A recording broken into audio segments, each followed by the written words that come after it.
Hello, hello, Brit. Thank you so much for being one of my featured guests on this training today. How you doing? Good. Thanks for Awesome. having me. You're welcome. Friends, I want you to know this girl is a powerhouse, and I know you're going to be inspired by her story. If you see me looking down, friends, I have my iPad in front of me, and I always like to ask questions, and I have some notes written in front of me so we can stay on task. So this girl, Britt, right here, is making $228 an hour and has graduated from cosmetology school in January of 2020. At the time of this recording, that's about 3.5 years ago. So I wanted to interview this powerhouse of a stylist who is a Glamhairus Academy alumni because I want her story to inspire all of you. So, and I know it will. So thank you, Britt, for being here today. Okay, Britt, one question I have for you. Why did you decide to go to cosmetology school? I know it was a second career of yours. So what made you decide you wanted to go to cosmetology school? Right. So, honestly, that was actually something I was interested in r- pretty close to right out of high school. Back then, it was not an accredited school, so you paid out of pocket here in my area. I don't know if it was Mm, like that everywhere. And I wasn't aware of things like, oh, you could take a personal loan to pay for it, and I didn't have the money to mhm. pay for it. And um, also, to my family at the time, that was just not a real career. So I ventured around and I did community college, and then I got pregnant. And so kids quickly became the center focus, and that took a back seat. It was always something I came back to. I would say several times over the years. It just, the timing wasn't right, the Mhm. finances wasn't right. So at the age of 35, I enrolled and all my kids were in school and I had the time and that's kind of how I landed there. I But love it. So you were a mom, well, you're still a mom. At the time when you started this new career, you were already a full-time mom, you had another career, and you decided, you know what? I'm not too old to start over. It's something I've always wanted to do, and I'm actually going to go for it now. I love yes. that. I love that clarity and that tenacity that you have. You're like, I'm just going to do it. I would imagine it was kind of hard going to school, learning a new skills while raising your family, running a household and whatnot. So that's And during COVID, oh, wait, during COVID, that's right. Forgot about that. it it was hard, but I also feel that the timing and everything was in alignment because I had life experience. I had responsibilities. So I also didn't get sucked into a lot of the drama and the pettiness that a Hmm. lot of the younger girls or guys can be subjected to just because. Yep. Um, but I also kind of got to be like the mom of the younger people there too. So I love it. it's all in It's awesome. alignment. And so another question I have for you is what were the steps you took to working at and gaining clientele at the barber shop and then a female focus client salon? What did you do from beauty school to work at the first salon, then the second salon, and bring your clients over? Like, what did that process look like? I just want others to see that are brand new in the process of just graduating cosmetology school, maybe being on their own in their own business for 1 year in or 2 years in, like what did it look like for you to actually go through that process of starting and building your clientele? Um, I really started while I was in cosmetology school. I knew from the beginning that I was going to go booth rent. My end goal was always to own my own salon and work for myself. And failure just wasn't an option for me. So I I paid a little bit of money for, oh, I can't remember the name of it. Essentially, it was like a planner, and you printed it out, and every day of the month it had, this is what you're going to post on your social media, and it was to build clientele. Hmm. So I started using that. I think I paid like $30 for it. I used that while I was still in school. Um, and then I went directly to a barber shop. Um, because fresh out, I thought, oh, I might want to get my crossover license. Hmm. I don't. Hmm.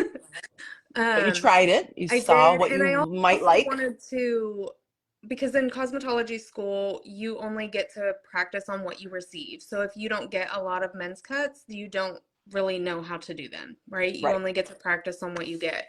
So I learned a lot. I stood and watched. I took videos of what they were doing so I could go home and watch it later. And I Hmm. still just I posted on social media, and I printed off business cards. We were in a strip mall, the barber shop was, and I went to every single business and gave them business cards. I I have the heart of a hustler, so I like I love it. said, failure just wasn't an option. I was still doing women's hair at the barber shop. Um, and as they got more booth runners and got busier, I kind of figured out, okay, a lot of my clients are older ladies, and this is not the kind of conversation for them. They're coming for me, and they were coming there, but I knew if I wanted to get back to my ideal client, I needed to go somewhere where I could kind of hone in on that. And color is truly that's my favorite. So, um, I was at the barber shop for 6 months, and then I went to a salon, and just same thing. She was pretty full booked, so I got a lot of her overflow to help build. And again, just word of mouth and referrals and social media. I post on like the Nextdoor app. I just kind of had to get out of my comfort zone, and I didn't have anything to Right. lose. So, So what the heck? yeah. So Great. that's kind of where And I'm at. and so how did that all lead you to the salon that you're at now, which congratulations, you just had your 1 year anniversary of a salon that you owned where you have chair renters working for you. So how did Yes. that lead it to this point? Um, so when I was at the salon, I actually received a referral for a men's cut, and he came to me there for um,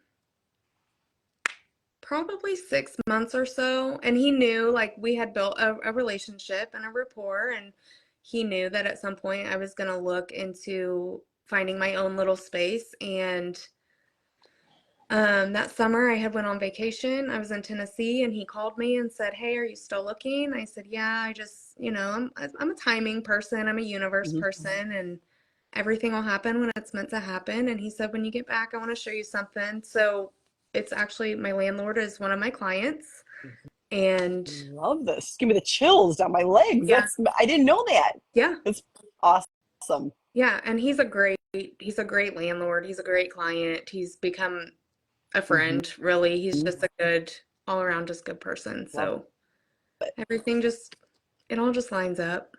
You That's right. But manifest it. you're putting yourself out there, you're clear about what you want, and you're doing the due diligence to make it Yes. happen.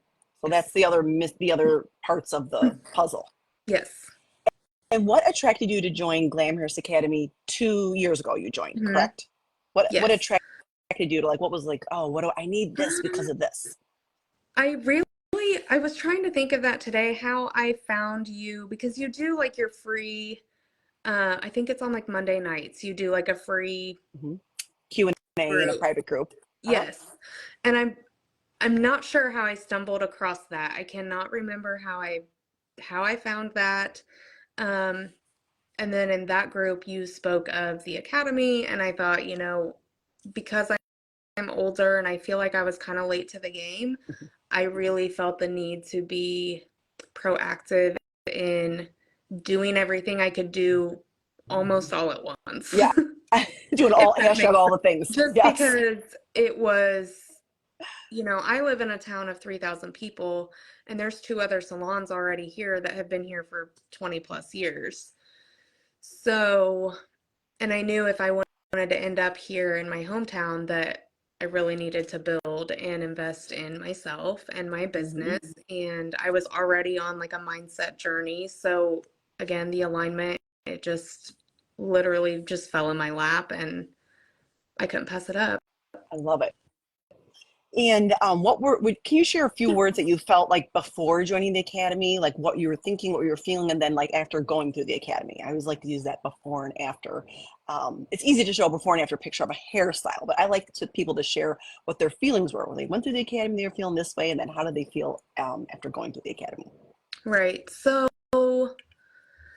before I would probably say I don't I guess maybe I felt a little bit lonely, like this industry specifically can be very competitive and very snarky and Mm-hmm. um, gatekeepy, Mm-hmm. I guess. I don't even know. Did I make up that word? Yeah. You know what I mean? Like Yes. they don't want to help you Yeah. succeed because they had to do it all Competition. their own. Yeah. Correct. And I kind of just felt very lonely and very like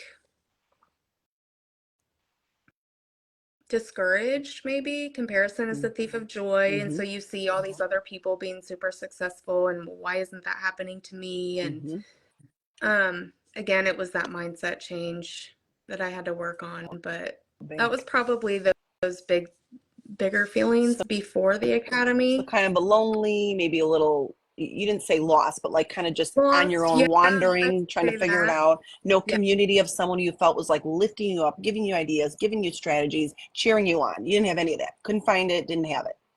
I have the support and the cheerleader in my husband and my family, but like industry Yeah. specific, no, I Yeah. didn't have that at all. Great. So, And what are some words you remember feeling after you went through the academy or even a few months after you graduated? Like, what are some things you felt that were different about you? um, I felt um clear, I guess. Just I had a plan. Mm-hmm. Um, I felt so educated. You teach all the things that you don't learn in beauty school, you know. It's all those how to build your how to find your ideal clientele, how to figure out what that even is. Mm-hmm. That was a huge one for me, and it's just rinse and repeat from there. Yeah. So So you had clarity, confidence, doable strategies. It sounds like nothing seemed overwhelming. It was like, oh, I want this. This is 3 steps to get me there. yes, I love that. and the Awesome. accountability. I guess I felt accountable. I had Yeah. someone who had been through what I was doing, and this is what worked for them, and you were Yeah. kind enough to share all of that knowledge. And not everyone in this industry is that way, so Yes. super Awesome. important. I love that. Is there any one specific aha that kind of clicked for you during the academy, or maybe after the academy, you're like, oh, I used to think this way and now I think this way, or I used to, any limiting belief that like was very clear after going through it, or even at this point, that's been a couple of years now, that you're like, this is one thing I used to always think, and now I don't think that way anymore. I don't feel that way, or I don't look at things that way. Um, I don't know if it really like, I guess it did. It was learning that I don't have to do all the things. Mm, If I don't want to do kids cuts, I don't have to yeah, do that. If I don't yeah, want to do perms, I don't have to do that. Um, I think you're so scared of, or some people are so scared of not making it that you just grasp anything you can get. And hmm, then you get burnt out and you hate what you do because you're doing services that you're not passionate about. hmm. That was a big one for me. Um, really just reminding me that I hold the power Yeah, I love that. The of, ball is in your court. yes, It's your business. it's your You're working with business. the clients that you want. Charge what, charge your worth. Hmm. That was a big scary thing for me. Like I was afraid to charge too much, Hmm. and I probably need to raise my prices Yeah. now again. So And do you know where that actually came from? The not, I shouldn't charge enough. Like, cause I feel like I know a lot of stylists feel that way. We've had 60 people now officially go through Glamhairus Academy. I think every single person has said to me before they got in the academy, I'm not charging enough. I'm not making enough. I can barely pay my bills. And like within a few weeks, they're creating more income. And it's not because all of a sudden there are more fancy hairstyles. It's not because all of a sudden something magically changed. It's just their mindset charging their worth. And it's a few weeks. This is 3, 4 weeks. People start making more money after they're going through their program. So is there anything that you can think of as to why you felt like you shouldn't charge high ticket? Like, did you learn that from someone? Did someone tell you that? Was that something back from your family said a hairstyle isn't a true, mm, real business? I mean, I had educators in school when I told them like I want to work 3 days a week and I want to make $1,000 a week, and I got laughed at. Like that is not reality. You're gonna have to work nights. You're gonna have to work weekends. And I'm like, I got 4 kids. Yeah, I have 2 dogs, a right. husband, a Yeah. house. Like I bartend part time. Like I Yeah. can't. I'm not doing that. I'm not gonna be Hmm. married to my job. Hmm. Um, and I kind of use that to fuel my fire, but then I think it's just really a confidence thing. Like when you're first out of school, I'm sure we all look back at pictures that we've posted and being like, oh my God, I probably shouldn't have, that's horrid. Like I probably shouldn't have done that. But I think it just comes in time and you build your confidence and just also being educated on how to how to run a Yeah. business essentially. Like Yeah. So and break it down. Like I want to make X amount of dollars per right. hour, and so I need to charge. It takes me an hour for a haircut, so I need to charge this much, and then go from there. Right. But that can be very overwhelming when you're brand new. That's all the stuff that you don't learn in school. Yes, they don't teach you any of that business part of in beauty school, and that's why it was so hard for me for years. I have had my own business 13 years. In the beginning, I was constantly like, where can I learn what I don't know, and I don't even know what I don't know. And so that Mhm. inspired me to create the academy because I thought, well, I had to learn these things all the hard way, all this extra time, all this extra money, all of these, we'll call them mistakes, but you learn from it if it's a mistake. I'm Right. like, where is a program? So I created the program for me when I first started my own business. And I hear often from people that go through the program, like, oh, that's exactly what I didn't know. So there's a lot of people out there that wanted to learn the same thing. So I'm really Mhm. glad that the program had a good impact on you. And I'm glad to be working with you inside the monthly membership too. So I'm just super excited about what the future holds for your Yeah, business, Britt. So, I'm excited too. oh, It's good. yeah. Thank you so much for your coming on this train to share your story. I know it will inspire others, and I'm super excited for what's to come with you. And I'm glad we get to keep working together. Yeah, me Thank too. you, Britt. Thanks. Have a good night. You too. Bye.